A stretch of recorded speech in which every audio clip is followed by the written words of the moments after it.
Hi everyone, welcome back to Achievers Academy. Today we are going to discuss about ASTAT 2020 exam paper. लेकिन 2020 का करने से पहले हम जब 22 का 2021 का हमने लास्ट क्लास के अंदर डिस्कस किया था, तो 137 के अंदर एक क्वेश्चन था जिसमें क्या था, कुछ डाउट से, मतलब डाउट से क्या है कि बाय मिस्टेक जो यहाँ पर रिटर्न इनवर्ड है, ये बाय मिस्टेक लेस हमें किसमें से करना था, सेल में से, लेकिन ये हमने किसमें से कर दिया, परचेज में से. आप लोगों ने भी ध्यान नहीं दिया कि मैम आप गलत लेस कर रहे हो, तो यहां पर हमारी छोटी सी एक मिस्टेक हो गई है. रिटर्न इनवर्ड आपका सेल रिटर्न होता है, ना कि परचेज. मैंने यहां पर परचेज में से लेस कर दिया और लेस किसमें करना था, आपको सेल में से लेस करना था. तो सबसे पहले लास्ट क्लास का ये क्वेश्चन रहने वाला है, जो बाय मिस्टेक हमने गलत कर दिया था, तो पहले वो हम सही करते हैं. तो इसके अंदर क्या निकालना, हमें क्लोजिंग स्टॉक निकालना है. तो हमें नेट, हमें परचेज में से लेस नहीं करना था रिटर्न इनवर्ड. रिटर्न इनवर्ड क्या होता है, सेल रिटर्न, तो सेल में से लेस करेंगे. तो नेट सेल हमारी कैसे निकलेगी, जब हम सेल में से रिटर्न इनवर्ड लेस करेंगे तो वो हमारी क्या होती है, नेट सेल होती है. तो सबसे पहले नेट सेल कैसे निकालोगे, सेल में से सेल इनवर्ड लेस करोगे, ना कि परचेज में से. हमने बाय मिस्टेक किसमें से लेस कर दिया था, परचेज से. तो ये होगा हमारा.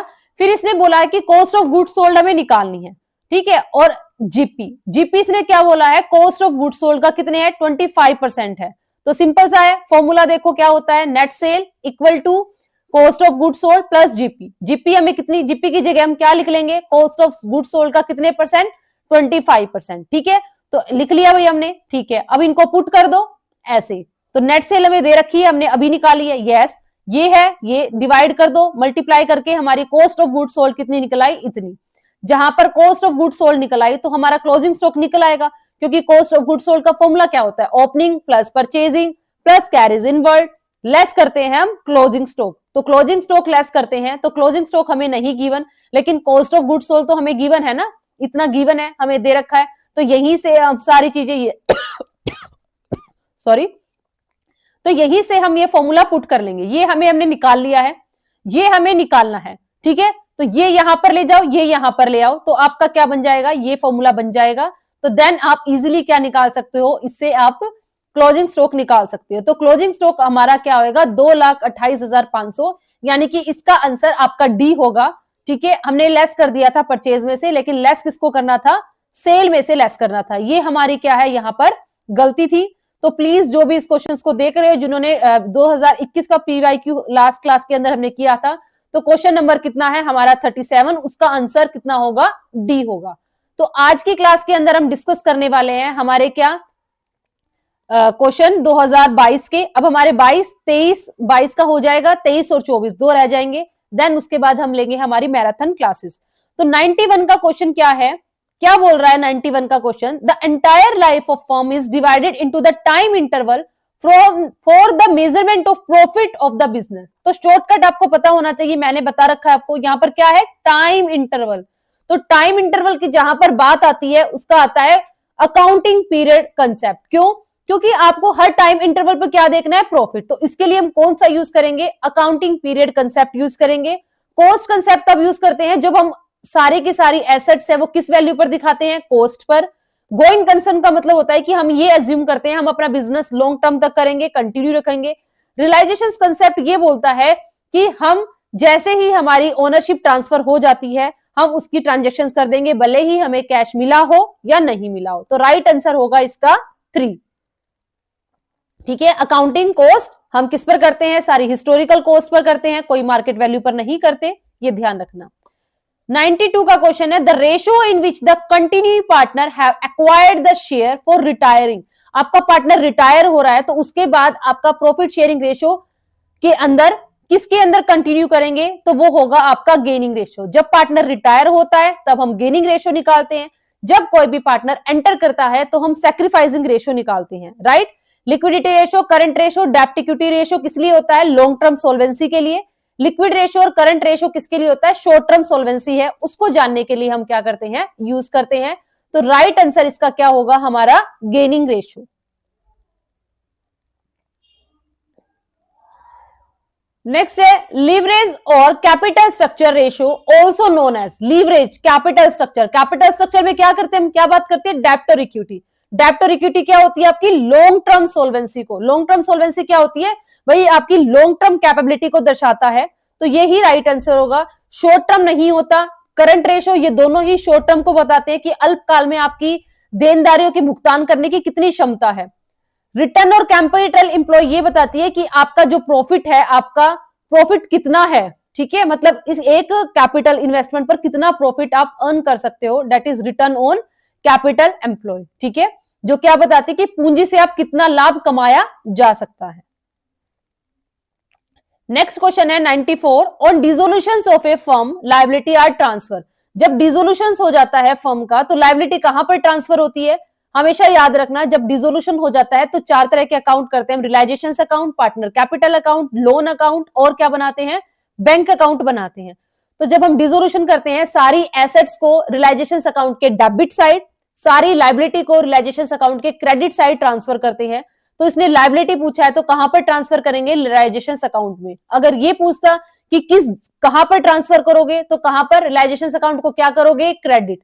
अगर एसेट्स को ट्रांसफर करना है तो रियलाइजेशन अकाउंट को क्या करोगे, debit.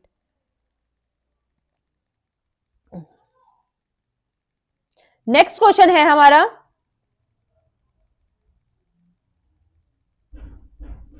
95, if the benefit of expenditure extend up to only for one accounting period, सिर्फ एक साल का है, तो एक साल का कौन सा होता है आपका, कैपिटल, नो, कैपिटल तो आपका लॉन्ग टर्म का होता है, रिवेन्यू यस, नोटिंग चार्ज तो ये होती है जब आपका बिल ऑफ एक्सचेंज डिसऑनर हो जाता है तब आपका नोटिंग चार्ज बनाया जाता है, अंडरराइटिंग क्या होती है जब आपकी शेयर की गारंटी देता है आपके सेल कराने की, वो होता है आपका अंडरराइटर, जिसके बदले में जो कमीशन वो क्या करता है, लेता है, ठीक है। तो इसका राइट आंसर आपका क्या होगा, रिवेन्यू एक्सपेंडिचर। नेक्स्ट है State Bank of India desire to redeem, देख नाम से पता चल रहा है कि स्टेट बैंक ऑफ इंडिया, तो इसमें क्या पूछा है कि डीआरआर वो कितना बनाएगा। तो इस क्वेश्चन को सोल्व करने से पहले कई बच्चे सोल्व करने लग जाएंगे, तो ये तो देखो कि डीआरआर मैंने आपको बहुत अच्छे से कराया था कि किन के लिए डीआरआर बनाना एग्जम्प्ट है और कौन किन को डीआरआर बनाना है, तो ये इंपॉर्टेंट है, आप अच्छे से करके जाना ये टॉपिक को। तो आपकी जो बैंक है आपके, उनको नॉन बैंकिंग फाइनेंस कंपनी है, बैंकिंग है, उनको डीआरआर बनाने की जरूरत नहीं होती है, तो इसका 0 होगा, सोल्व करने मत लग जाना, ठीक है। अब बैंकिंग कंपनी को डीआरआर बनाने की कभी भी जरूरत नहीं होती है, उनके लिए क्या होता है, एग्जम्प्ट होता है, ठीक है। तो कुछ के लिए होता है जिनको डीआरआर बनाना पड़ता है, तो ये मैंने बहुत अच्छे से कराया है, उसको आप अच्छे से करके जाना। नेक्स्ट है capital expenditures and revenue expenditure both are non recurring by nature, कि दोनों ही नॉन रिकरिंग, नॉन रिकरिंग का मतलब होता है कि डेली रूटीन के बेसिस पर नहीं होते, लेकिन ये गलत है, रेवेन्यू एक्सपेंडिचर्स तो आपके डेली रूटीन के बेसिस पर होते हैं, यस, कैपिटल एक्सपेंडिचर नहीं होते, लेकिन इन्होंने तो दोनों ही बोल दिया, गलत। ये आपका रेवेन्यू एक्सपेंडिचर आपका रिकरिंग नेचर का है, लेकिन कैपिटल एक्सपेंडिचर आपका नॉन रिकरिंग नेचर का है, ये स्टेटमेंट हो गई आपकी गलत। Second statement, capital expenditure increase earning capacity of the business, बिल्कुल करता है, और रेवेन्यू एक्सपेंडिचर इनकर टू मेंटेन, बिल्कुल, रेवेन्यू एक्सपेंडिचर आपकी अर्निंग कैपेसिटी को मेंटेन कर रखता है, इसलिए आप डेली रूटीन पर खर्चे करते हो ताकि वो मेंटेन रहे, जबकि कैपिटल एक्सपेंडिचर इंक्रीज करता है। तो सेकंड स्टेटमेंट इसके अंदर क्या है आपकी सही है, फर्स्ट स्टेटमेंट आपकी क्या है, गलत है।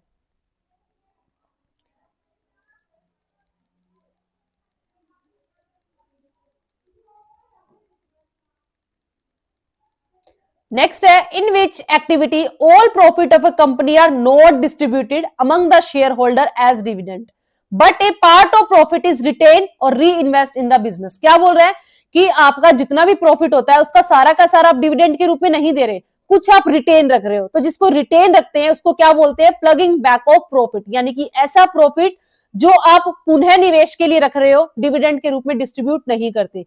देखो जिसको आप डिस्ट्रीब्यूट करोगे वो डिविडेंड पे आउट होगा, जिसको आप डिस्ट्रीब्यूट नहीं करोगे वो आप रिटेन होता है, जिसको आप प्लगिंग बैक ऑफ प्रॉफिट भी बोलते हो। कैपिटल डिस्ट्रीब्यूशन नहीं है ये, कि कोई कुछ ही तरह का नहीं है, ये ऐसे ही आपको कंफ्यूज करने के लिए दिए हुए हैं। तो प्लगिंग बैक ऑफ प्रॉफिट वो होता है जो आप डिस्ट्रीब्यूट नहीं करते हो, एज ए रिटेन री इन्वेस्टमेंट के पर्पज से क्या करते हो, अपने पास रखते हो। तो this is the right answer.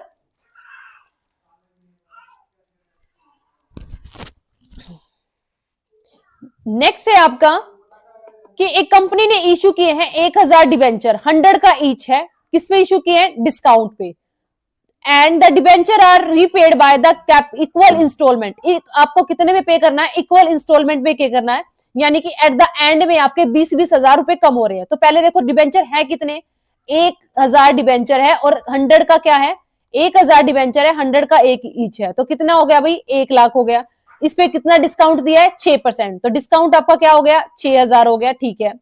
कितना इक्वल इंस्टॉलमेंट हर साल कितने निकालेगा, 20,000, लेकिन एंड में तो देखो कैसे निकलेगा, फर्स्ट ईयर तो आपने सारे के सारे यूज किए क्योंकि एंड में निकाला है, तो लास्ट ईयर आपके कितने हो गए, 80,000 हो गए, 20-20 लेस करते जाओ, इस 80 में से फिर आपने एंड में से निकाल लिया, 60,000 हो गए, फिर निकालो कितने हो गए, 40 हो गए, फिर निकालो कितने हो गए, 20 हो गए।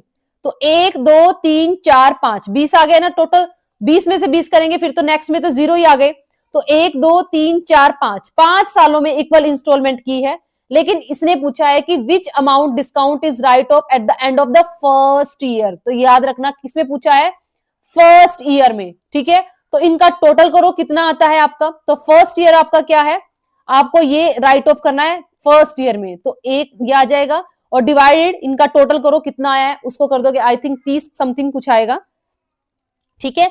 तो डिबेंचर 1000 है, 100 से मल्टीप्लाई करो, शेयर कितना है आपका 10% आप कर रहे हो 6000 और इक्वल कितना 20-20, तो निकालो आप 20-20 निकालो, हर 5 सालों तक ही निकलेंगे आपके 20। तो फर्स्ट ईयर आपके 1 लाख ही रहेंगे, सेकंड ईयर आपके 80,000, थर्ड ईयर आपके 60, फोर्थ ईयर कितने हो गए 40 एंड ये हो गए, तो टोटल आ गया 30 लाख। और इसने पूछा है कि फर्स्ट ईयर में आप कितना राइट ऑफ करोगे, तो 6000 डिस्काउंट है, फर्स्ट ईयर में हमने कितने यूज किए थे 1 लाख, टोटल कितने थे 3 लाख, तो कितना यूज करोगे आप 2000, ठीक है। The study of mutual relationship between the different component or their total of the financial statement for a definite periods of the time is called। इसने क्या पूछा है कि म्यूचुअल रिलेशन है, यानी कि एक निश्चित अवधि, अवधि क्या ले रहे हो, फिक्स पीरियड ले रहे हो, और उसमें आप क्या कर रहे हो कि आपस में रिलेशंस यानी कि एक दूसरे के साथ। तो मैंने पूछा था अगर नंबर ऑफ ईयर हो तो डेट इज हॉरिजॉन्टल होगा, हॉरिजॉन्टल ऐसा होता है ना भी 1 ईयर 2 ईयर 3 ईयर, उसको आप आपस में कंपैरिजन कर रहे हो तो डेट इज हॉरिजॉन्टल होता। लेकिन इसने पूछा है कि हम आपस में कर रहे हैं, ईयर में नहीं कर रहे, एक ही ईयर का ले रहे हैं, उसी ईयर के सबके एक दूसरे के साथ, रिलेशन बोल दिया ना, एक दूसरे के साथ चेक कर रहे हैं, तो वर्टिकल होगा। तो वर्टिकल यानी कि स्टैटिक, जिसमें आप क्या करते हो एक ही ईयर के जितने भी आइटम है उनकी आपस में आप क्या करते हो, कंपैरिजन करते हो, रेशियोज चेक करते हो, तो उसको बोलते हैं वर्टिकल। हॉरिजॉन्टल क्या बोलते हैं, जब एक ही आइटम होता है लेकिन नंबर ऑफ ईयर 2013 14 15 16 ईयर का ईयर से कंपैरिजन करते हो, तब होता है आपका क्या, हॉरिजॉन्टल, ठीक है। तो right answer is vertical and static. जब आपको म्यूचुअल रिलेशन चेक करना हो और आपको एक सिंगल पीरियड गिवन हो तब आप निकालते हो इसको। नेक्स्ट है ए does not keep proper accounting record of the business. He gave the following information. What will be the profit or loss of the year? हमें क्या निकालना है, ओपनिंग कैपिटल हमें गिवन है, क्लोजिंग कैपिटल भी गिवन है, drawing भी हमें दे रखी है, capital at the during the year ये हमें दे रखा है। निकालना क्या है, बिल्कुल सिंपल इजीएस्ट क्वेश्चन है, प्रॉफिट एंड लॉस निकालना है। तो कैसे निकालो भाई, फॉर्मूला आपको पता ही है, आपको ये सारी चीज गिवन है। प्रॉफिट निकालने का फॉर्मूला क्या होता है, closing plus drawing additional less और ओपनिंग लेस कर दो, तो वो हमारा अपोजिट करते हैं ना, तो क्या निकल आएगा हमारा प्रॉफिट, ठीक है। तो ये हो गया हमारा प्रॉफिट, बिल्कुल इजी है, फॉर्मूला पुट करना है सिर्फ आपको। नेक्स्ट है representations of various factor affecting net profit and capital employ by a chart also known as, जो सभी को रिप्रेजेंट करता हो, ठीक है। कौन कौन से, कि आपका नेट प्रॉफिट भी और आपका कैपिटल एम्प्लॉय भी, तो वो उसको क्या बोलते हैं, जब दोनों ही तरफ का रिप्रेजेंट करता हो तो उसको बोलते हैं DuPont chart, double sided जो बात करता हो। ब्रेक इवन पॉइंट तो जहां पर ना प्रॉफिट होता है ना लॉस होता है, डीओ पॉइंट होता है हमारा क्या, जो आपकी नेट प्रॉफिट और कैपिटल एम्प्लॉय दोनों के ही रिलेशंस, दोनों ही के फैक्टर को क्या करता है, प्रभावित करता है, ठीक है। तो राइट आंसर इज होगा DuPont chart. Standard and Poor chart क्यों नहीं होगा, क्योंकि वो किससे रिलेटेड है, आपकी क्रेडिट रेटिंग से, अकाउंटिंग एनालिसिस से नहीं है। एनवाईएसई चार्ट भी नहीं होगा क्योंकि ये किससे रिलेटेड है, आपके स्टॉक एक्सचेंज से। ब्रेक इवन पॉइंट कौन सा होता है, जहां पर ना प्रॉफिट होता है ना लॉस होता है। डीओ पॉइंट चार्ट होता है जो नेट प्रॉफिट और कैपिटल एम्प्लॉय दोनों को क्या करती है, दोनों के इफेक्ट को शो करती है। Working capital of a company इतनी है एंड टोटल डेप्ट आर द, आपको इतना दे रखा है। If the company long term डेप्ट भी गिवन है, करंट रेशियो आपको निकालना है। सबसे पहले आपको करंट रेशियो का फॉर्मूला पता होना चाहिए, क्या होता है करंट एसेट्स डिवाइडेड बाय में करंट लायबिलिटी। अब आपको गिवन क्या है, आपको वर्किंग कैपिटल गिवन है, तो इस वर्किंग कैपिटल से आप क्या निकालोगे, टोटल डेप्ट आपको गिवन है और लॉन्ग टर्म डेप्ट। जब टोटल डेप्ट है, if the company long term डेप्ट आपको गिवन है, टोटल डेप्ट में से जब लॉन्ग टर्म डेप्ट आप लेस कर देते हो तो वो क्या निकल आती है, आपकी करंट लायबिलिटी। तो वर्किंग कैपिटल का फॉर्मूला क्या होता है, करंट एसेट्स माइनस में करंट लायबिलिटी। तो ये आपको गिवन है, इधर कर दो। करंट लायबिलिटी आपने कैसे निकाली, टोटल डेप्ट में से अगर लॉन्ग टर्म को लेस कर दोगे तो बाकी क्या बचे आपके बचे शॉर्ट टर्म, तो यहां से करंट लायबिलिटी निकल आई, तो दोनों को क्रॉस करके वहां से करंट एसेट्स आ जाएगा, देन आप उसको डिवाइड कर दो। अभी बताती हूँ कैसे करेंगे, अभी मैंने शॉर्टकट में बताया, अभी आपको सोल्व करके बताती हूँ। तो देखो करंट लायबिलिटी कैसे निकालोगे, जब टोटल डेप्ट में से लॉन्ग टर्म डेप्ट को लेस कर दो, तो आप जब लॉन्ग टर्म जब आपने लेस कर दिया, बचा कुछ आपका क्या रह गया, करंट लायबिलिटी रह गई, तो करंट लायबिलिटी आपकी निकल आई। करंट एसेट कैसे निकालेंगे, जब आपको वर्किंग कैपिटल गिवन है, करंट लायबिलिटी गिवन है, तो क्रॉस करके हम क्या निकालेंगे, करंट एसेट निकालेंगे। अब करंट एसेट्स आ गया तो आपको सबको फॉर्मूला पता है, करंट रेशियो का क्या होता है, करंट एसेट डिवाइडेड बाय में करंट लायबिलिटी। नेक्स्ट है, read the statement carefully and choose a correct options given the below. Depreciations must be charge as so as to ascertain true profit and loss of the business. Depreciation must be charged, ठीक है। When market value of the asset is higher than the book value, depreciation is a not charge। ये जमी नहीं है भाई बात, ठीक है। तो ये क्या बोल रहा है कि व्यवसाय का सत्य लाभ अथवा हानि ज्ञात करने के लिए हाथ लगाना अनिवार्य है, बिल्कुल है भाई, इसी से आपको ट्रू प्रॉफिट का पता चलता है। लेकिन ये नहीं है कि आपकी जो मार्केट वैल्यू है तो वो होगा, ऐसा कुछ नहीं है। तो पहला स्टेटमेंट आपकी क्या है, करेक्ट है कि डेप्रिसिएशन चार्ज अगेंस्ट प्रॉफिट होता है, जो ट्रू प्रॉफिट एंड लॉस निकालने के लिए चार्ज किया जाता है। लेकिन सेकंड स्टेटमेंट आपकी इनकरेक्ट है, ये नहीं है कि आपकी market value higher than book value है तो आप डेप्रिसिएशन चार्ज नहीं करोगे, ऐसा नहीं है। तो स्टेटमेंट 1 आपकी ट्रू है, स्टेटमेंट सेकंड आपकी क्या है, फॉल्स है। ये क्वेश्चन देखो हमने कल भी किया था, रिपीट है। पीटी कैश बुक मैंने कल भी बताया था, ये छोटे मोटे खर्चों के लिए रिकॉर्ड रखती है, ठीक है। जो आप छोटे मोटे खर्चे कर रहे हो सिर्फ उनके लिए, इनकम के नहीं, छोटी मोटी एक्सपेंसेस जो भी कर रहे हो उनके लिए होता है, इनकम का कोई लेना देना इससे नहीं होता है। तो petty cash book is used to record small routine cash transactions होती हैं, जो छोटे मोटे खर्चे होते हैं उनको रिकॉर्ड करने के लिए की जाती है। तो that is a right answer. Next है, passbook is the statement of account of customer maintain by the bank. बिल्कुल, पासबुक क्या होती है, कस्टमर की होती है, जो कौन मेंटेन करता है, बैंक करता है, जिसमें सारा रिकॉर्ड होता है। ये स्टेटमेंट आपकी बिल्कुल ठीक है। A business firm periodically prepare a bank reconciliation statement to reconcile the bank balance as per the cash book with the passbook as to these show the different balance of their various reason। yes, कि passbook क्या होती है, जो कौन maintain करता है, आपका bank, किसके लिए, आप जिसमें सारी इंफॉर्मेशन होती है, किसकी, एक अकाउंट होल्डर्स की। और इसका हम बैंक रिकंसिलाइजेशन क्यों बनाते हैं कि भाई आपका जो कैश बुक का जो बैंक कॉलम है और बैंक का है, उन दोनों के बीच में आपने कुछ डिफरेंस है उनको निकालने के लिए और ठीक करने के लिए क्या हम बनाते हैं। तो आपके दोनों ही स्टेटमेंट क्या है, करेक्ट है। नेक्स्ट है, करंट लायबिलिटी आपको दे रखी है, कितनी है, 1.5 लाख रुपए। करंट रेशो भी आपको दे रखा है, लिक्विड रेशो भी दे रखा है। वैल्यू ऑफ स्टॉक निकालनी, आपको पता है लिक्विड रेशो के अंदर कभी भी स्टॉक और प्रिपेयर नहीं लेते हैं, तो यहां से आपका इजीली निकल जाएगा। करंट लायबिलिटी आपको गिवन है, करंट रेशो कितना होता है भाई, current liability current assets minus में करंट लायबिलिटी, ये आपको गिवन है 3:1, तो यहाँ 3 लिख दो, यहाँ 1 लिख दो। करंट लायबिलिटी गिवन है तो एसेट ऐसी रहेगी, करंट लायबिलिटी कितनी गिवन है, 1.5 लाख, तो ये मल्टीप्लाई, तो करंट एसेट्स 15×3 = 75, तो ये आपकी निकल आई। तो यहां पर करंट एसेट्स आपकी निकल आई। इसी तरह आप इसकी निकालो लिक्विड की, लिक्विड का भी रेशो गिवन है, तो इसी तरह कर दो, 1:1 गिवन है। करंट एसेट्स आपको गिवन नहीं है, उसकी लिक्विड एसेट्स, और आपकी लायबिलिटी गिवन है, तो इनको भी इससे मल्टीप्लाई करो, इससे करो, तो कितनी निकल आई, 1.5 लाख। तो 1.5 लाख और 75 है, इन दोनों को लेस कर दोगे तो जो बैलेंस होगा वो क्या होगा, आपका स्टॉक होगा। क्यों, क्योंकि लिक्विड एसेट्स के अंदर आपकी करंट एसेट्स होती है, लेकिन एक्सक्लूडिंग प्रीपेड और स्टॉक को एक्सक्लूड नहीं करते, जबकि करंट एसेट्स के अंदर आप दोनों ही क्या करते हो, इंक्लूड करते हो। ठीक है, तो यहां से हम क्या निकल आएंगे, दोनों को लेस कर देंगे।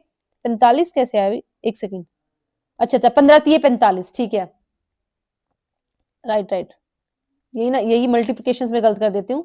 तो 15×3 = 45, यस, और 1.5 लाख, ठीक है, 15×3 मैंने 15×3 = 75, सॉरी, ठीक है, तो ये हो जाएगा आपका,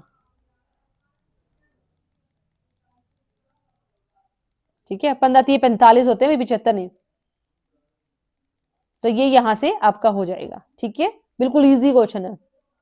नेक्स्ट है the liability of a business to pay the amount due to the stake holder as when it's due is known as, यानी कि व्यवसाय की अपनी कौन सी कि स्टेक होल्डर को दे राशि के भुगतान की क्षमता को ज्ञात करना। स्टेक होल्डर आपकी लॉन्ग टर्म सोल्वेंसी होती है, ना कि आपकी लिक्विड सोल्वेंसी। तो लिक्विडिटी नहीं है, प्रॉफिट तो प्रॉफिट के लिए होता है, लिक्विडिटी नहीं है, तो ये आपकी लॉन्ग टर्म सोल्वेंसी के लिए होती है, शॉर्ट टर्म सोल्वेंसी के लिए नहीं होती है।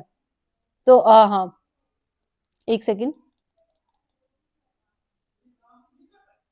Short terms obligations on the time, तो इसमें शॉर्ट टर्म,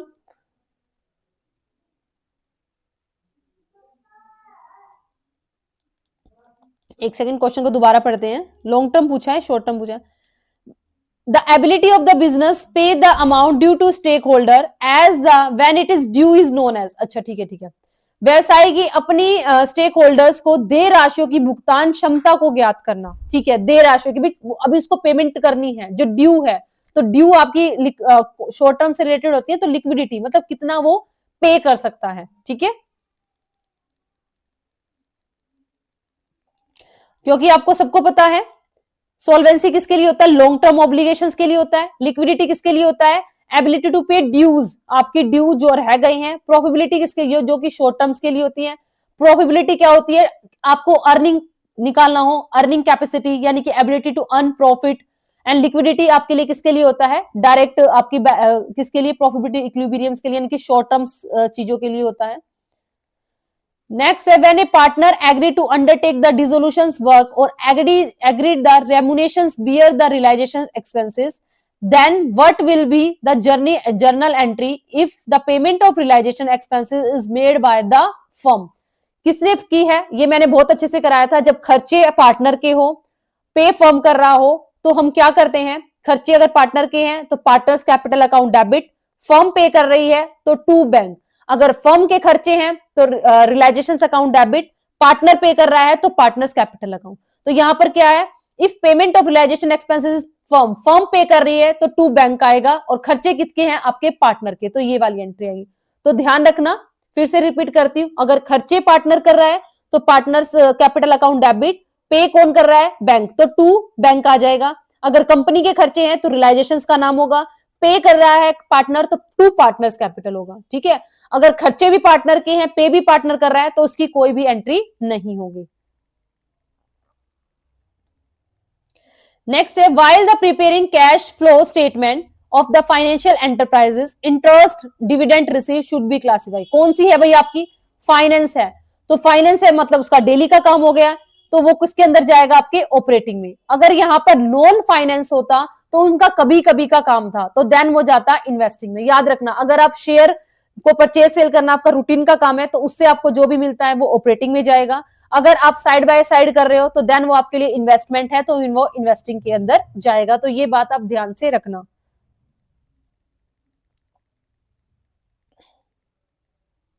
नेक्स्ट है, लिमिटेड हैज एग्री टू पे परचेज प्राइस ऑफ बिल्डिंग इतना, half the payment has made in cash and remaining half by the issue debenture 100 and the premium. Half इसने payment में कर दी, यानी कि 1,10,000 कैश में कर दिए, बाकी कितने बचे, 1,10,000 और बचे। ये इसने किसमें पे किए हैं भाई, ये डिबेंचर दे रहा है, कितने दे रहा है, प्रीमियम पर, यानी कि 110, तो डिवाइड कर दो 110, तो कितने डिबेंचर देगा भाई, वो 1000 देगा, ठीक है, 1000 डिबेंचर क्या करेगा, वो इश्यू करेगा।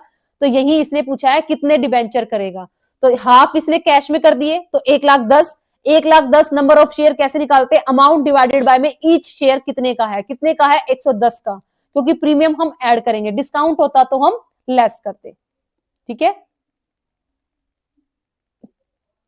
तो 1,000 क्या हो जाएगा इसका आंसर। नेक्स्ट है, which statement is true for receipt and payment account. Receipt और पेमेंट क्या होते हैं, जो आपके कैश बेसिस पर होते हैं, जहां पर सिर्फ कैश की आइटम ली जाती है। देखो इस क्वेश्चन में, देखो आप, सबसे बड़ी बात, दो चीजों में क्लैश है, तो आप ये ऑप्शन तो ठीक ही लगा के चलो, क्योंकि दोनों में से एक होगा। ये तो बोल रहा है इंक्लूड होगा, ये बोल रहा है इंक्लूड नहीं होगा, ठीक है, दोनों चीजों की बात कर रहा है। ये कह रहा है इंक्लूड होगा, ये कह रहा है कि इंक्लूड नहीं होगा। It has the no opening balance, ठीक है भाई, हाँ पता है पेमेंट और इसका ओपनिंग बैलेंस नहीं होता, ये दोनों बातें तो ठीक है, लेकिन ये दोनों बातें इनमें से ही एक होगा, दिमाग लगाने वाली बात है, या दोनों में से दोनों तो हो ही नहीं सकते, आप बोल नहीं सकते भाई कर भी सकते हैं नहीं भी कर सकते, ऐसा नहीं होगा। लेकिन रिसिप्ट और पेमेंट हमेशा कैश बेसिस पर होता है, डेप्रिसिएशन अमाउंट आपकी कैश में नहीं होती, इसलिए नॉट इंक्लूडिंग इन डेप्रिसिएशन। तो क्या आंसर होगा इसका, ट्रू कौन सा होगा, ये वाला आपका ट्रू होगा कि it's not including depreciation, depreciation को हम इंक्लूड नहीं करते हैं रिसिप्ट एंड पेमेंट के अकाउंट, क्योंकि रिसिप्ट और पेमेंट आपका कैश और बैंक ट्रांजेक्शन्स की समरी होती है जो एक्चुअल रिसिप्ट और पेमेंट को दिखाती है, जिसमें नॉन कैश आइटम को हम इंक्लूड नहीं करते हैं। नेक्स्ट है the expenses that are incurred in connections with the formations of company are called. ऐसे खर्चे जो आप कंपनी की स्थापना करने के लिए बना रहे हो, कंपनी को शुरू करने के लिए बना रहे हो, तो वो कौन से खर्चे होते हैं, वो खर्चे होते हैं आपके प्राइमरी एक्सपेंसेस। कैपिटल एक्सपेंडिचर आपके वो होते हैं जो अर्निंग कैपेसिटी को इंक्रीज करने के लिए आप लॉन्ग टर्म्स के लिए करते हो। Issue of shares and debentures, ये आपके खर्चे प्राइमरी एक्सपेंसेस नहीं होते, ये आफ्टर कंपनी की स्थापना होने के बाद आप शेयर इश्यू करते हो तब के होते हैं। रिवेन्यू एक्सपेंडिचर आपके डेली रूटीन्स के होते हैं, जबकि ये भी आपकी कंपनी स्थापना मतलब शुरू हो जाती है तब होते हैं। कंपनी को शुरू करने से पहले जो खर्चे होते हैं फॉर्मेशन से रिलेटेड, वो आपके प्राइमरी एक्सपेंसेस होते हैं, और इन एक्सपेंसेस को जो राइट ऑफ किया जाता है वो सिक्योरिटी प्रीमियम में से किया जाता है। नेक्स्ट है the recurring grant in the form of maintaining grant is treated as, कौन सी है, आवर्ती अनुदान जो निर्वाह अनुदान के रूप में माना जाता है, यानी कि रिकरिंग मतलब क्या होता है, जो नॉर्मल बेस के रूट पर देते हैं, नॉर्मल रूटीन बताया था ना, रिवेन्यू आपके रिकरिंग नेचर के होते हैं, कैपिटल आपका नॉन रिकरिंग नेचर का होता है। तो जो नॉर्मल रूटीन के बेसिस पर होते हैं, रिकरिंग नेचर के होते हैं, डे टू डे से रिलेटेड होते हैं, वो आपके कौन से होते हैं, revenue. Which hundi is a similar to the demand bill, ये मैंने आपको पहले भी करा दिया था, कौन सी होती है, दर्शन हुंडी होती है, जो आपकी किसकी तरह होती है, जो होती है आपकी डिमांड हुंडी की तरह होती है, पेबल क्योंकि लाइक ए डिमांड बिल की तरह होता है, ठीक है। और बाकी सहयोग हुंडी आपकी पेबल होते हैं जब रिस्पेक्टेबल पर्सन के फेवर में। मुद्दती हुंडी आपकी होती है, टाइम हुंडी बोलते हैं, जो पेबर होता है आफ्टर पीरियड्स के बाद ही होता है।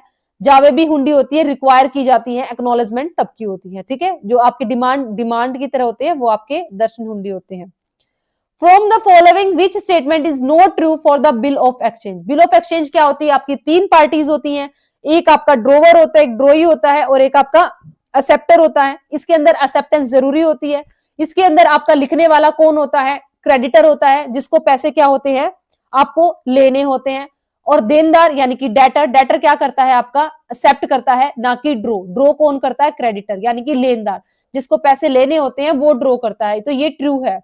ऑर्डर, यस ऑर्डर दिया जाता है, बिल्कुल ऑर्डर दिया जाता है, एक्सेप्टेंस इसके अंदर जरूरी होती है। तो drone by the debtor, debtor के द्वारा नहीं लिखा जाता, डेटर तो एक्सेप्ट करता है, डेटर के द्वारा तो प्रोमिसरी नोट लिखा जाता है।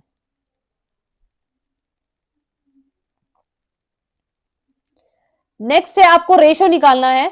आपको रेशो दिया गया है, ओल्ड रेशो इतना है, एडमिट हो रहा है 1:7 से, और न्यू रेशो भी आपको गिवन है।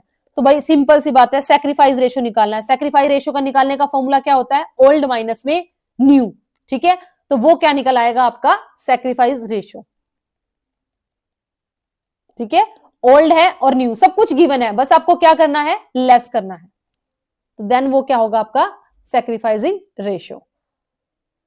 नेक्स्ट है एक company for feature 200 share 100 each 10 cold up. तो हमें फॉर फीचर में कौन सी अमाउंट जाती है, कोल्ड अप। क्या एंट्री करते हैं हम, शेयर कैपिटल, शेयर कैपिटल में कौन सी जाती है, कोल्ड अप। तो 200 को 70 से मल्टीप्लाई करेंगे, ना कि 100 से।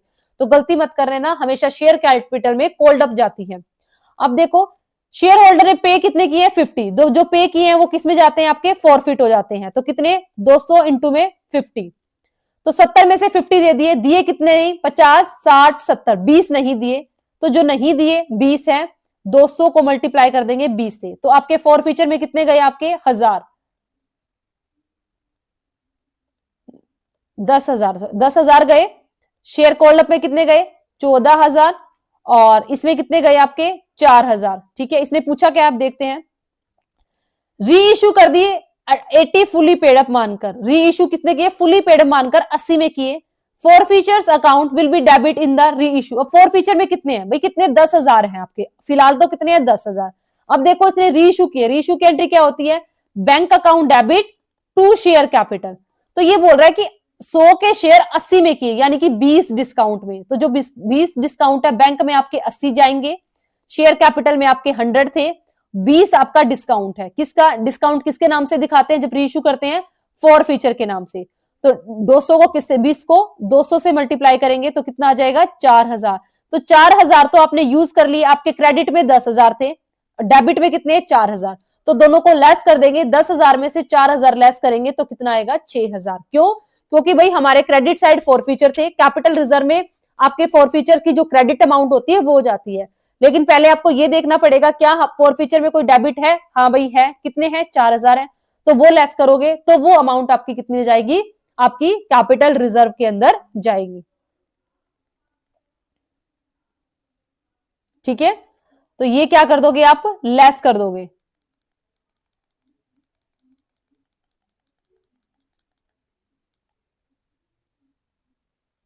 चार हजार कैसे आएगा भाई, कहां गलती कर दी मैंने, आंसर 4,000 क्यों दे रखा है,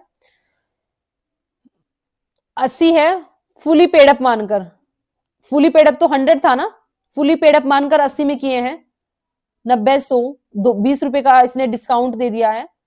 ठीक है,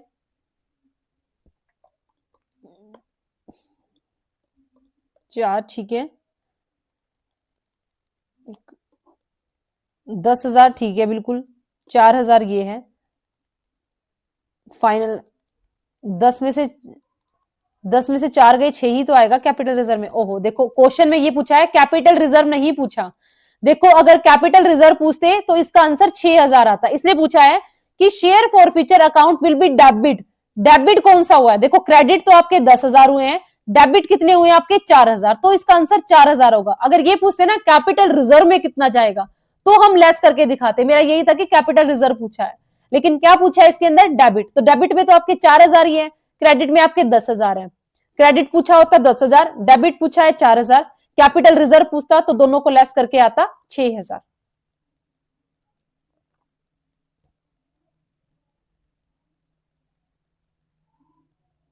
नेक्स्ट है, in which statement the monetary effect of the transaction is taken into the account in the period in which they are earn rather than in the period which cash is actually received और paid by the enterprising.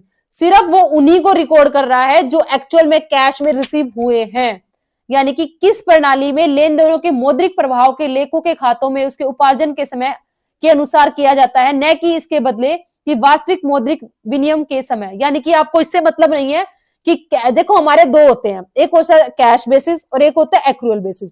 Cash basis का हमारा क्या मतलब होता है, cash basis का मतलब होता है जब हमें कैश मिल जाएगा या हमने दिया है तभी उसकी एंट्री करेंगे, और एक्रूअल बेसिस हमारा ये बोलता है हमें कैश से कोई लेना देना नहीं है, जैसे चाहे कैश मिला हो चाहे हमें देना हो, उसकी एंट्री तभी कर देंगे जब हमारी ट्रांजेक्शन हुई है। मान लो मेरे को किसी को पैसे देने हैं, अभी दिए नहीं है लेकिन हम उसकी एंट्री कर देंगे।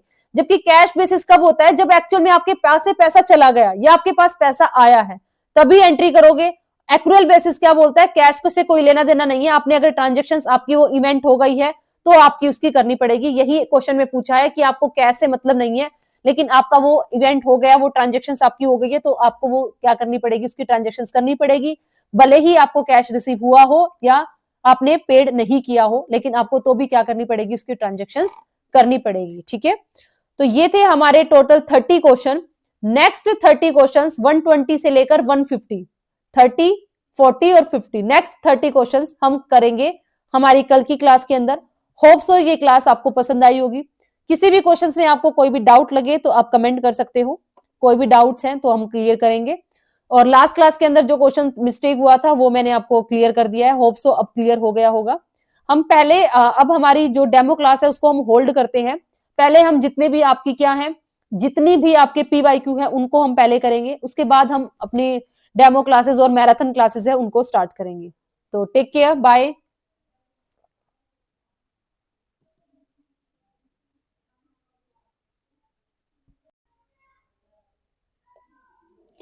हाय everyone, welcome back to Achievers Academy. तो आज की क्लास के अंदर हम डिस्कस करने वाले हैं एस्टेट 2022 का क्वेश्चन पेपर, जो लास्ट क्लास के अंदर हम 90 to 120 जो है वो एक्सप्लेन कर चुके थे। आज की क्लास के अंदर हम एक्सप्लेन करने वाले हैं 121 से लेकर 150 तक सारे ही क्वेश्चंस। आज इसके अंदर हमारे जो भी बचे हैं वो हम डिस्कस कर लेंगे वन बाय वन करके। फिर भी फर्दर किसी भी स्टूडेंट की कोई भी डाउट्स हो तो वो कमेंट डाउन में कमेंट कर सकते हैं। तो हम स्टार्ट करते हैं हमारी आज की क्लास। तो पहला जो हमारा क्वेश्चन रहने वाला है, the opinion and believe segment of attitudes, यानी कि एक दृष्टिकोण की राय और विश्वास खंड कहलाता है। क्या कहलाता है? जब किसी के प्रति आप क्या कर रहे हो, अपने ओपिनियन और बिलीव है, तो वो क्या होता है? अफेक्टिव, बिहेवियर, फीलिंग या कॉग्निटिव। तो देखो इफेक्टिव क्या होता है, हमारे पास तीन प्रकार के होते हैं, कॉग्निटिव, इफेक्टिव और बिहेवियर्स। कॉग्निटिव का मतलब क्या होता है? जब आप दिमाग लगाते हो। इफेक्टिव का मतलब होता है जब आप इमोशनल्स होते हो, अपनी फीलिंग्स वगैरह होती है, मन की सुनते हो, तो उसको बोला जाता है। बिहेवियर्स मतलब आपका बिहेव कैसा है, व्यवहार किस तरह से करते हो, तो ये इसके अंदर होता है।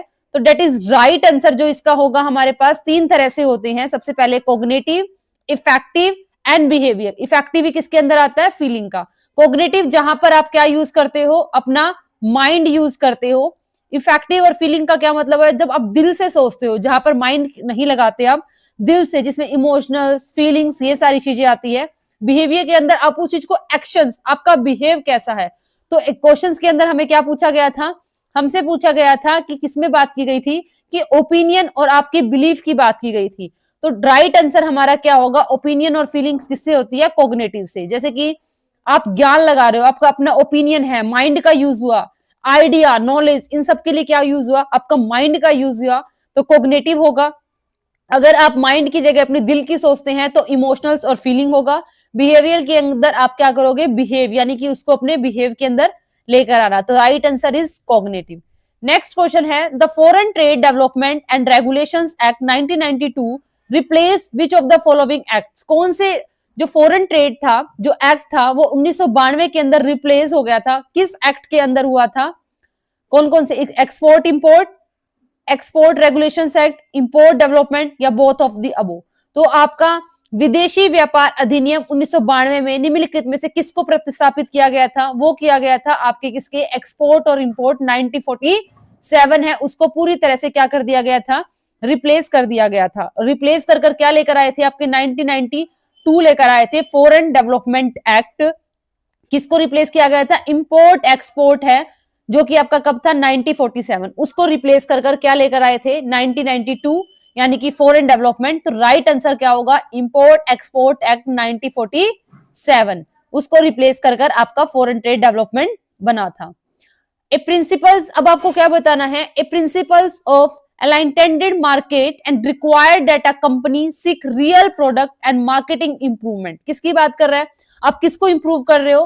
Real product and marketing improvements की, यानी कि प्रबुद्ध विपणन का एक सिद्धांत, जिसके लिए एक कंपनी को वास्तविक उत्पाद और विपणन की सुधार की आवश्यकता है। सुधार करोगे तो आप उसके अंदर क्या करोगे? इनोवेशंस करोगे सुधार करने के लिए। कैसे सुधार करते हो? आप अपने आप से लगा लो, आपको अपने आप में सुधार करना है तो आप कुछ नया सोचोगे, कुछ नया ऐड ऑन करोगे। इसी तरह जब हम किसी प्रोडक्ट में सुधार कर रहे हैं तो हम उसकी क्या करेंगे? इनोवेटिंग मार्केटिंग करेंगे। तो क्या होता है इनोवेटिंग मार्केटिंग? इनोवेटिंग मार्केटिंग वो मार्केटिंग होता है जिसके अंदर आप किसी रियल प्रोडक्ट और मार्केटिंग को क्या करते हो? इंप्रूव करते हो। इंप्रूव कैसे करोगे? उस प्रोडक्ट में इनोवेशंस कर, मार्केटिंग मेथड में इंप्रूवमेंट कर और लॉन्ग टर्म कस्टमर सेटिस्फेक्शन कर। तो राइट आंसर आपका क्या होगा? आपकी इनोवेशंस होगा।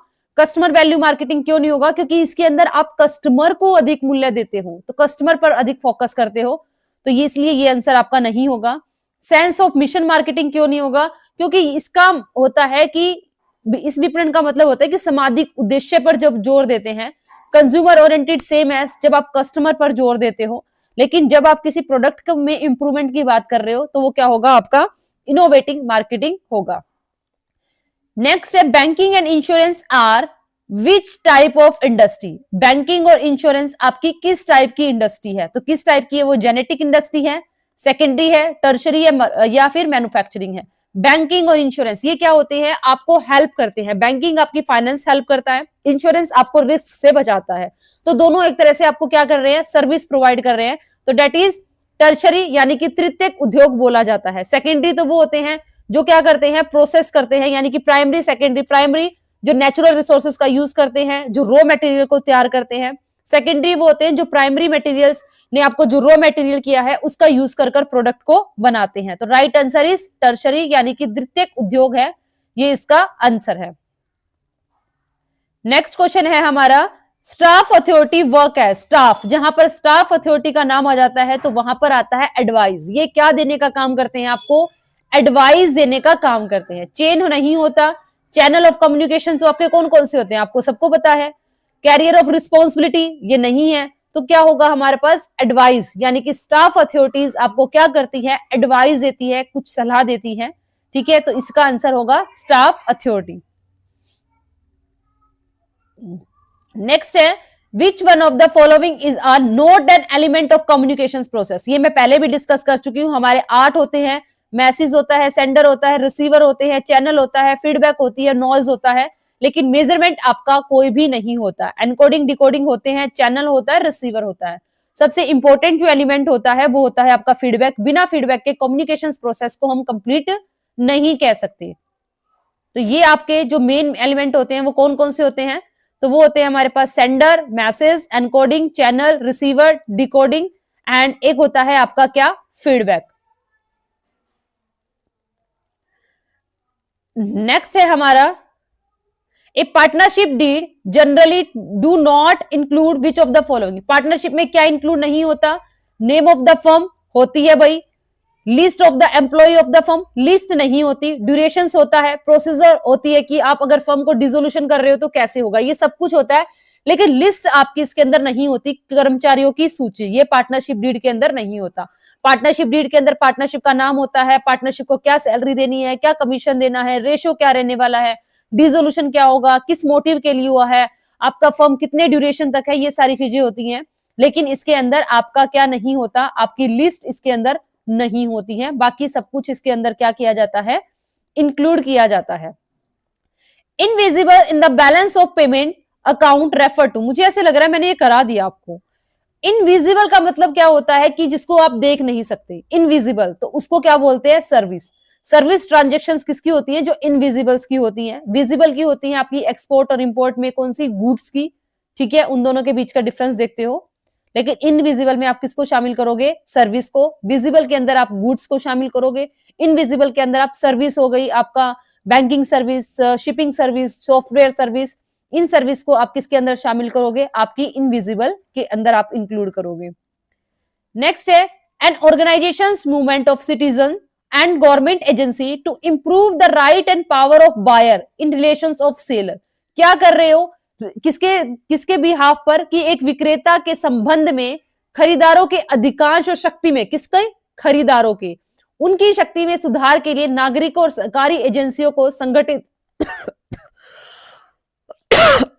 सॉरी संगठित आंदोलन क्या कहलाता है, उपभोक्तावाद, पर्यावरणवाद, स्थिरता सॉरी स्थिरता और नागरिकता। तो क्या कहलाता है, कंज्यूमरिज्म। क्यों, क्योंकि यहां पर आप किसकी बात कर रहे हो, कंज्यूमर्स की राइट्स की बात कर रहे हो, कंज्यूमर्स के बारे में बात कर रहे हो। तो इसके जब कंज्यूमर के बारे में सोचते हैं तो वो क्या होता है, जब उपभोक्तावाद एक संगठित सामाजिक आंदोलन है जिसमें हम उपभोक्ता के अधिकारों की रक्षा के बारे में, उनकी शक्ति के बारे में, और उपभोक्ताओं को कैसे जो आप अनुचित व्यापार कर रहे हो उससे रोकना होता है, वो सारी बात आपकी किसकी की जाती है, उपभोक्तावाद के अंदर की जाती है। नेक्स्ट है, a temporary pricing in which company sell product below the list price and some time even below the cost price. मतलब ये बोले कि कुछ टाइम आप सेल प्राइस से भी कम प्राइस पर दे रहे हो, कभी कभी आप बिक्री बढ़ाने के लिए लागत से भी कम कीमत पर बेचते हो, तो उसको हम क्या बोलते हैं, प्रमोशनल, टेम्परेरी, एफओबी या जियोग्राफिकल। तो देखो आप क्या कर रहे हो, टेम्परेरी है एक तरह से, क्योंकि आप परमानेंट तो नहीं कर रहे ना, आप पहले कम कर रहे हो फिर आप ज्यादा कर रहे हो। तो हमारे पास कौन कौन से हैं, देखो टेम्परेरी का मतलब क्या होता है कि आप कुछ टाइम के लिए कर रहे हो, प्रमोशंस में क्या होता है कि जब आप अपनी कंपनी की प्रमोशंस बढ़ाने के लिए आप क्या करते हो, भी मेरे को प्रमोट करना है इस प्रोडक्ट को, तो कुछ समय के लिए उसकी प्राइस को आप क्या कर देते हो, कम कर देते हो, ये प्रमोशंस होता है। टेम्परेरी का मतलब क्या होता है, कुछ सामान्य शब्द, मतलब आप क्या करो टेम्परेरी, बस कुछ दिन के लिए। एफओबी क्या होती है, ये आपकी किससे रिलेटेड होती है, परिवहन लागत से होती है, ट्रांसपोर्ट से होती है। जियोग्राफिकल्स का मतलब होता है जब एरिया वाइज प्राइस डिसाइड किए जाते हैं, और प्रमोशनल प्राइस होता है जब अस्थायी रूप से आप कीमत में क्या कर रहे हो, कमी कर रहे हो, तो उसको क्या बोलते हैं, प्रमोशनल। आपने देखा होगा जब आपको किसी चीज का प्रमोशन करना होता है तब हम क्या करते हैं, उसको उसके प्राइस को कुछ समय के लिए कम कर देते हैं, मतलब इतना नीचे कर देते हैं। Money is what money is what money does, and this definition of money is given by, किसने दिया ये दिया आपकी वॉकर ने। ये आपको याद करना पड़ेगा कि वॉकर ने बोला था कि पैसा वह है जो पैसा करता है, यानी कि पैसे से ही पैसा आता है। ये बात आपकी किसने बोली है, वॉकर ने।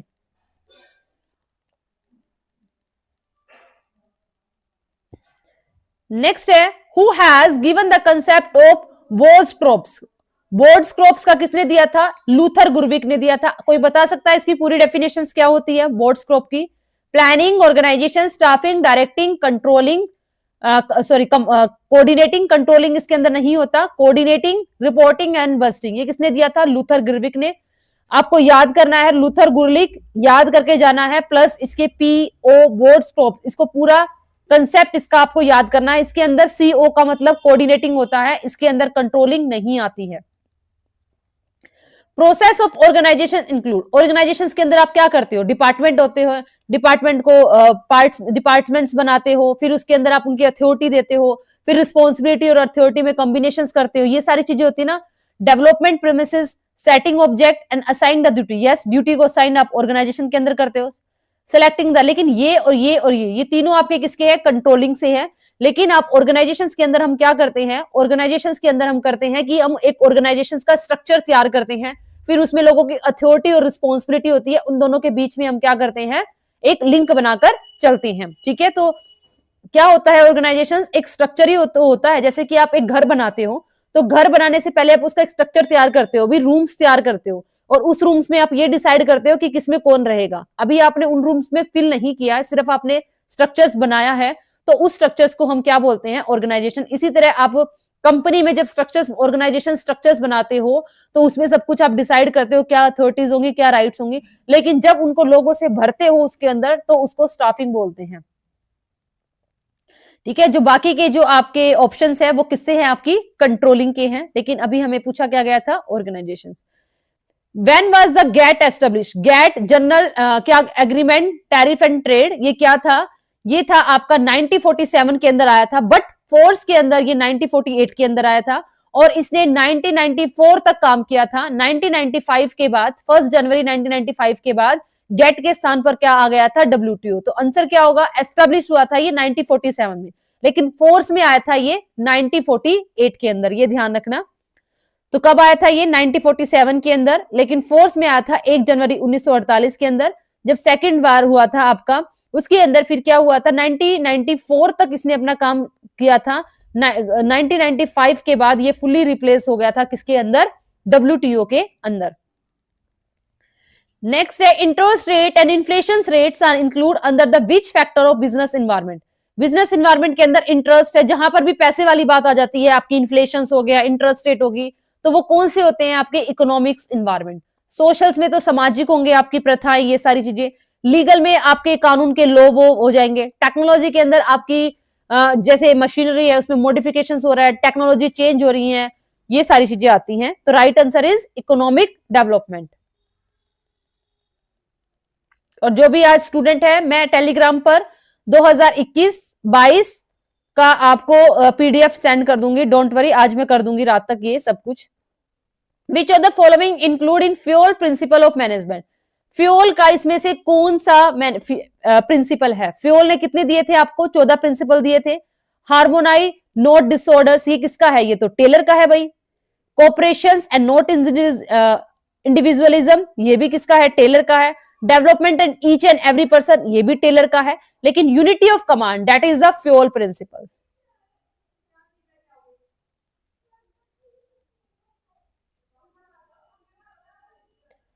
नेक्स्ट है the organisational structures most suitable for the large organisations having the diversify activities. हम क्या कर रहे हैं कि लार्ज ऑर्गेनाइजेशंस हैं तो जो सबसे सुटेबल जिनके लिए माना जाता है that is a divisional structures होता है। देखो जो फंक्शनल स्ट्रक्चर होता है उसमें डिपार्टमेंट्स के अकॉर्डिंग हम स्पेसिफाइज के अकॉर्डिंग क्या करते हैं, हम डिविजनल करते हैं। डिविजनल्स के अंदर हम प्रोडक्ट जैसे कि प्लास्टिक के और रबड़ के, फिर उसको किसके अंदर करते हैं, डिपार्टमेंट के अंदर करते हैं। इसलिए जब ज्यादा बड़ा ऑर्गेनाइजेशन हो तो हम डिविजनल को ही प्रेफर्स पहले देते हैं। क्यों? क्योंकि भाई डिविजनल के अंदर पहले प्रोडक्ट में करोगे, प्रोडक्ट के बाद आप डिपार्टमेंट में करोगे। फंक्शनल के अंदर तो क्या होता है, सीधा डिपार्टमेंट डिवाइड कर दिए जाते हैं, सेल्स डिपार्टमेंट, कैश डिपार्टमेंट, आपका एडवर्टाइजमेंट है, सारे डिपार्टमेंट को अलग अलग कर दिया जाता है।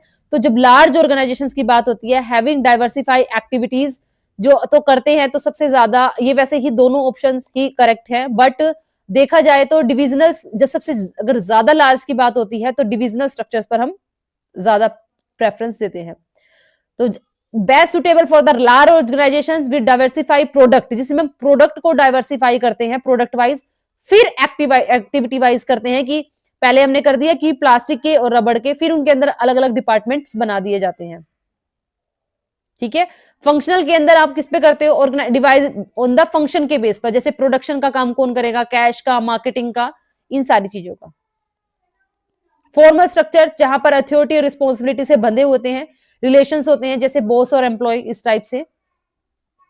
नेक्स्ट है which one of the following is the characteristic of transactional leader. Transactional नाम से ही शो हो जाए, कोई ट्रांजैक्शन करनी है, मतलब एक हाथ से लो दूसरे हाथ से दो। अगर आपने मेरे साथ अच्छा किया तो देन मैं आपको रिवॉर्ड दूंगी, अगर आपने कुछ खराब किया तो मैं आपको पनिशमेंट दूंगी। तो इस तरह के लीडर होते हैं management by exceptions. Inspirations, idol और इंटेलेक्चुअल्स, ये आपके ट्रांसफॉर्मेशनल लीडर होते हैं, ना कि ट्रांजैक्शनल लीडर। ट्रांजैक्शनल लीडर भाई सिंपल सा फंडा है, एक हाथ से लो दूसरे हाथ से दो। अच्छा करोगे तो आपको रिवॉर्ड दूंगा, बुरा करोगे तो आपको पनिशमेंट दूंगा।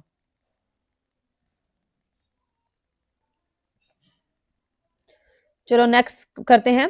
Internal element that may influence. पहले इंटरनल एलिमेंट का नाम सुनते ही आपका माइंड जाना चाहिए किसके अंदर, वीकनेस और आपके स्ट्रेंथ के अंदर। क्यों, ये दो इंटरनल होते हैं, ये एक्सटर्नल होते हैं, तो इसको कैंसिल कर दो क्योंकि पूछा है इंटरनल। अब इंटरनल में पॉजिटिव में पूछा है या नेगेटिव में, इंटरफेस, इंटरफेस मतलब नेगेटिव में पूछा है, नेगेटिव में पूछा है तो आंसर होगा इसका वीकनेस। अगर पॉजिटिव में पूछते तो आंसर होता है इसका स्ट्रेंथ। क्योंकि वीकनेस क्या होती है, आपकी कंपनी के उद्देश्य में बीच में हर्डल हस्तक्षेप करते हैं, उसको बोलते हैं वीकनेस। और जो आपके लिए एक अपॉर्चुनिटीज, मतलब आपके लिए आगे बढ़ने की प्रेरणा देते हैं, आपके लिए सपोर्ट करते हैं, दैट इज स्ट्रेंथ।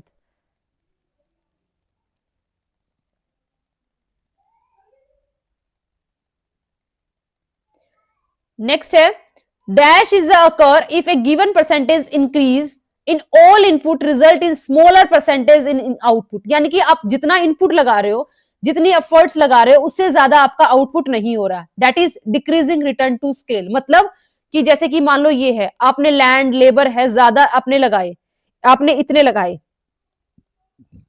लगाए, लेकिन उसकी कंपैरिजन में आपका जो आउटपुट है, देखो ये तो आप इतना लगा रहे हो और आउटपुट में थोड़ा सा चेंज हुआ है, आउटपुट में बस इतना सा हुआ, इतने से यहां पर आ गया।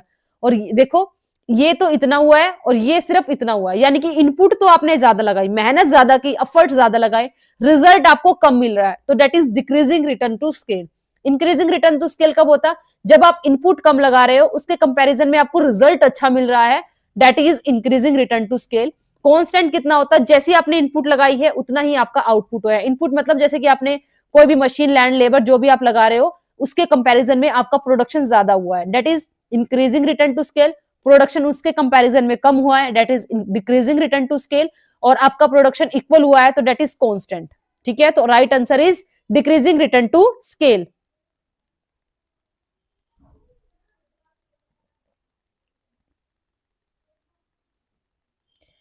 नेक्स्ट है which one of the following, which one of these can be deleted. कौन सा है, सॉरी डेलीकेटेड, निम्नलिखित में से कौन सा प्रत्यायोजन किया जाता है, मतलब जिसको आप डेलीकेट कर सकते हो, मतलब क्या कर सकते हो भाई, मैंने अपनी चीज आपको दे दी, ठीक है, तो वो कौन सा है, पावर है, अथॉरिटी है, रिस्पॉन्सिबिलिटी, अकाउंट। अकाउंटेबिलिटी को कतई नहीं कर सकते, रिस्पॉन्सिबिलिटी भी फुली नहीं होती, क्योंकि आपकी रिस्पॉन्सिबिलिटी 2 आपकी रहेगी, 4 आप भले ही दे सकते हो। अधिकार, यस, अथॉरिटीज आप क्या कर सकते हो, डेलीकेट कर सकते हो, भाई चल मैं आपको ये अधिकार देता हूं, भाई मेरी जगह तू ये कर ले, राइट।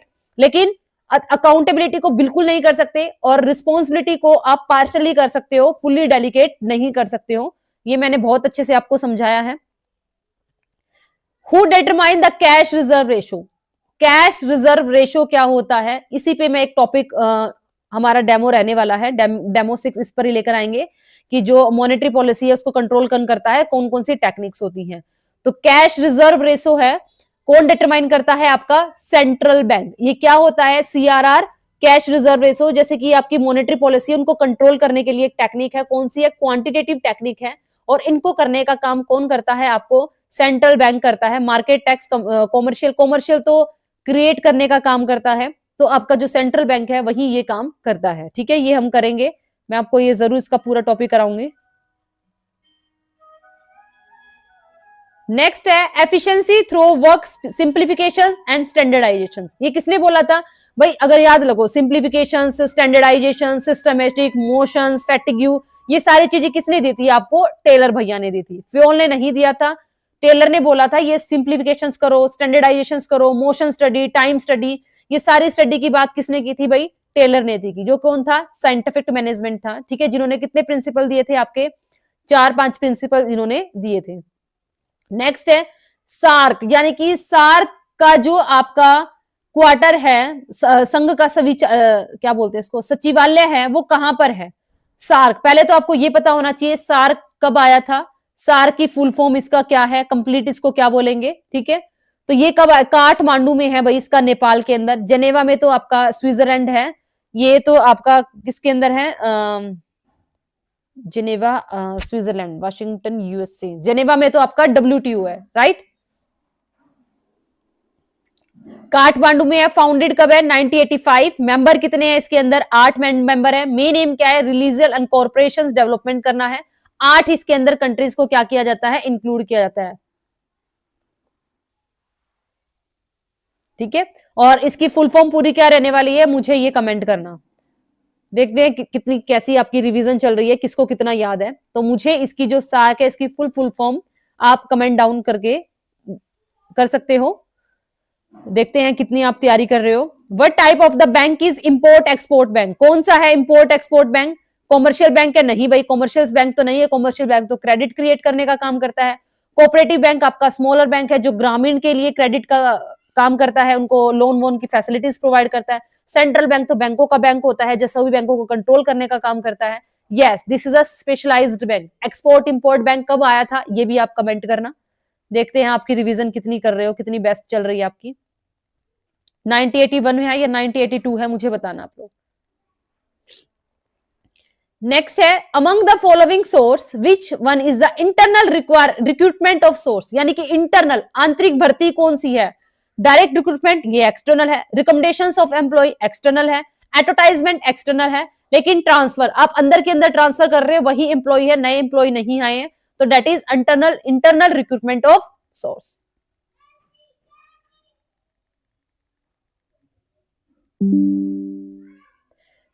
नेक्स्ट है dash is the extra profit the firm earn from the producing and selling an additional unit of output, यानी कि आप क्या कर रहे हो भाई, एक्स्ट्रा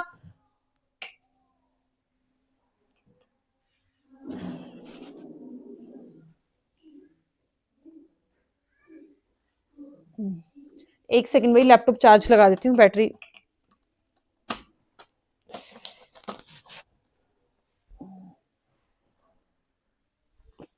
यस राइट। तो dash is the extra profit the firm earn from the producing and selling an additional unit. मैंने आपको बहुत बार बताया है कि एडिशनल का नाम सुनते ही आपका मार्जिनल के पास जाना चाहिए, मैनेजरियल नहीं।